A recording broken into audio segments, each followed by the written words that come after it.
Maurice Dantec, le futur, pour vous, c'est quoi? Le futur. Alors d'abord, on m'a invité ici en tant qu'écrivain. Alors j'ai un orgueil mal placé qui fait que généralement j'essaie de faire mon travail. Donc ça consiste à écrire. Milan a inventé, donc, c'est la question qui avait été posée pour ce débat.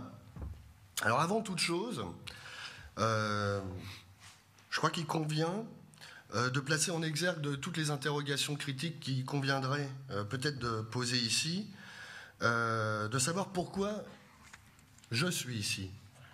C'est-à-dire qui suis-je? Et en d'autres termes, d'où parle ce je qui se prétend tel et qui a été invité à s'exprimer devant vous? Alors, je est un autre, disait Rimbaud. Moi, je serais tenté de dire je est un nous. Et en ce cas, je, ce sont les autres. Mais alors, au nom de quels autres l'écrivain s'arrogerait-il le droit de parler ainsi? On saisit le sophisme à l'instant même où le cuistre le prononce, car l'écrivain n'étant personne, il ne parle au nom de personne, ni même de tous. L'écrivain, c'est la non-personne dont le nom sert à l'expression de tous ces autres, dont la conscience est le véhicule. L'écrivain, c'est donc le psychopompe de l'âge de la machine, le feu follet surgissant au-dessus de la décomposition avancée de la civilisation et qui vient danser au-dessus de ses décombres. En d'autres termes encore, je ne suis pas, donc je pense. Car c'est au moment précis où je me défais des minables tropismes de mon moi et des attributs identitaires dont il s'affuble que surgit la vérité, ineffable, c'est-à-dire ce processus créateur sans cesse redéfini qui modèle le monde et y propage ses cataclysmes. Voici donc un premier petit bout de réponse. L'écrivain ne peut se concevoir autrement que comme une usine métaphysique, un laboratoire de manipulation transgénique dont le terrain d'expérience est la vérité. C'est-à-dire l'organisation systémique des illusions qui nous protège du néant. Milan a inventé, disiez-vous, je pourrais ici, sans doute, dépeindre le glorieux futur qui attend l'humanité enfin libérée des chaînes du rationalisme bourgeois, si je ne craignais pas plus encore les pléthores d'illuminismes concurrents qui prospèrent ainsi sur la mort de Dieu, puis sur celle de l'homme, qui avait cru bon de prendre sa place sans oser changer la place, comme le disait Deleuze, et qui se complaît aujourd'hui dans cette farce macabre où l'abolition définitive de l'homme est occultée par ce règne totalitaire de la marchandise et de l'amnésie spectaculaire. Aussi apparaît-il un deuxième petit bout de la réponse. L'écrivain du troisième millénaire ne peut partir que d'un constat, et il doit en faire la pierre angulaire de son œuvre, il décrète l'abolition de l'homme. Qui suis-je et que suis-je venu faire ici en cet après-midi de janvier de l'an 2000, au cœur de cette manifestation stupéfiante où les vérités les plus essentielles côtoient les méthodes de rééducation par le druidisme néo-bouddhique à fluorescence incarnée et où s'interpellent les ultimes nihilismes et syncrétismes d'urgence de l'Occident post-chrétien et onucratique, par-dessus les cristaux presque muets des authentiques savoirs oubliés. Qui suis-je en effet pour oser ainsi porter le verbe comme une lame durcie au feu dans le cœur tendre des consensus humanitaires? Je suis ce que je deviens, cette communauté mutante et paradoxale qui désire trouver une voie et force ma bouche à s'ouvrir sous le fer froid de la vérité en devenir. Pas une fois, en effet, au cours des longs débats, souvent fort intéressants en demeurant, n'a été prononcé le mot « mal ». Les seules fois où celui de politique a été prononcé, ce fut pour caractériser la présence d'une ancienne ministre de l'Environnement. Lorsque des gens osaient employer celui d'économie, ce fut pour la confondre avec le simple commerce. Pas une seule fois, le terme de métaphysique ne s'est, il me semble, déployé dans le luxueux espace sonore de l'auditorium. Il y a, à mon sens, des raisons à cela. Je me risquerai dans un instant à peut-être en évoquer quelques-unes avec vous, mais je dois continuer cette investigation particulière qui me pousse à questionner ma propre légitimité au sein du débat. Quel rôle pour nous, écrivains de fiction, dans un monde où les machines de troisième espèce nées du silicium viendront s'interpénétrer avec les constituants mêmes de nos organismes et en particulier de notre système nerveux central? Quel rôle pour nous autres, romancier désormais réifié dans le cycle terminal de la marchandise, dans ce monde qui s'éteint et où vraisemblablement notre salut réside dans le cerveau d'un chaman de la selva amazonienne ou celui d'un schizophrène pourrissant dans son asile ou sur le coin d'un trottoir misérable. Quel rôle, en effet, nous a-t-il été dévolu par le très saint nom du Verbe, d'une part, et par les petites combinaisons de la corporation médiatico-éditoriale, d'autre part? Sommes-nous réduits à n'être que les substituts des prêtres maintenant que les églises sont plus vides encore que les anciennes forgeries? Les vacataires de service de la culture, les béquilles de l'instit en panne de consensus fédérateur. Dois-je vraiment me plier, si je me prétends écrivain, mot que j'oserais définir par homme libre, c'est-à-dire l'homme en quête de contraintes supérieures? Dois-je vraiment me plier aux règles de cette mascarade, de cette bouffonnerie, de cette vaste opération de décervelage qui tente à faire de nous de gentils petits moutons chargés d'aller apaiser les banlieues en flammes et les ministères en perdition? Nous ne sommes pas là pour calmer la douleur et effacer les cicatrices. Nous sommes de véritables poisons. Nous grattons la plaie jusqu'à ce qu'elle s'infecte, purule et contamine d'autres organismes.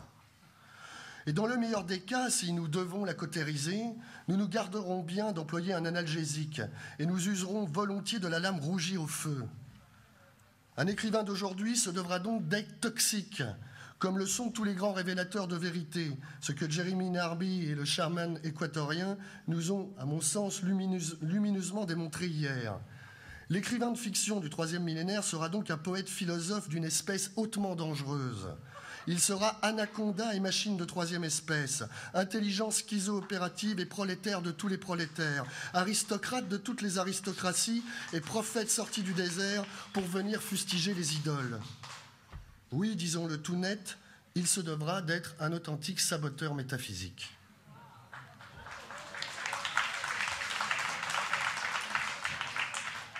À lui, désormais, d'attenter à la pudeur des vieilles dames outragées des idéologies momifiées. Car c'est dans ce monde mort, ce monde qui n'en finit pas de mourir, ce cadavre à la décomposition fulgurante, que se combinent les éléments de la vie future, que nous nous devons de synthétiser dans le silence et l'obscurité de nos souterrains. 1000 ans à inventer, commençons donc par inventer notre présent, confisqués par les monstres froids bureaucratiques et les médiocraties culturelles. Commençons donc par nous penser comme nexus de tous les possibles. Commençons donc par entrevoir le désastre positiviste qui refuse de comprendre l'aspect hautement paradoxal de la conscience humaine, ce retournement critique de la nature contre elle-même, sur elle-même, hypertexte en réécriture constante, à l'image de la double hélice de l'ADN.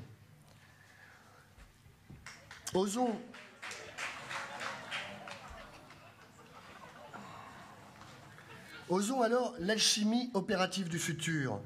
Osons réunir et séparer Jérémy Narby et Gilles Deleuze. Osons établir les interfaces secrètes entre savoirs oubliés et connaissances en gestation. Osons donc sortir du minable confort démocratique et humanitaire qui oblige l'homme à se croire seul dans l'univers et lui refuse l'accès à sa dimension cosmologique qui est celle de son expansion macroscopique au-delà des pesanteurs terrestres, tout autant que son expansion neuroscopique, si vous me passez ce bruyant néologisme, qui est celle de l'exploration systématique des dynamiques à l'œuvre dans la biologie interne du cerveau, y compris, et j'oserais dire surtout, au travers de l'enseignement opérationnel des hallucinogènes, qu'il convient illico de rebaptiser instruments de navigation neurotropique des réalités multidimensionnelles, donc réalogènes. J'ai bientôt fini. Qu'est-ce qu'il veut? Ah, c'est vachement bien.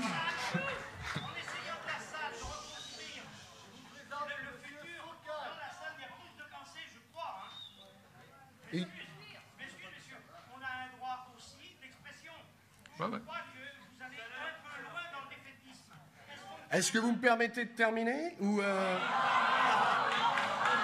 Qu'on l'achève, qu'on l'achève. Vas-y, termine, bien sûr, termine. Allez-y, carnage, come on. Il est donc temps pour l'écrivain de choisir entre le succès et l'éternité. Il est temps pour lui de redevenir navigateur, aventurier et criminel, c'est-à-dire un danger pour l'ordre social. Il est temps qu'il comprenne que la lumière de sa torche doit servir à enflammer les palais de la pensée et les cités corrompues du langage. Il doit alors, sans attendre rien d'autre que le sacrifice, entreprendre au contraire de ce que l'on a trop souvent dit ici au cours des journées précédentes, et comme le savait Nietzsche, une nouvelle hiérarchie des valeurs, une nouvelle généalogie de la morale, une révolution générale de l'économie humaine conçue comme nécessité à transmuter de toute urgence. Bref, et sans qu'il soit utile de me répéter plus longtemps, l'écrivain du prochain siècle sera l'héritier sélectif du XXe. Il devra organiser le chaos tout en semant le désordre dans les foi les plus ancrées. Il devra se soumettre lui-même à la combustion critique de la vérité, réacteur nucléaire surgénérateur, dont le reste est supérieur au terme de la division.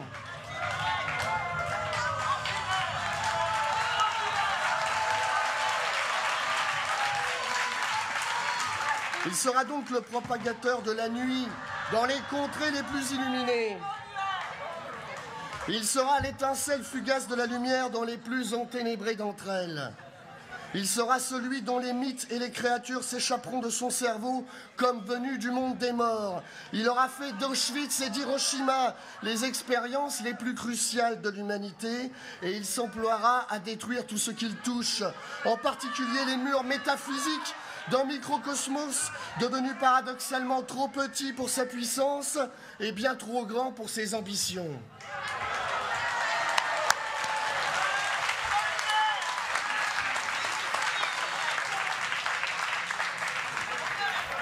Je me permettrai donc de conclure, si vous voulez bien, en une seule phrase.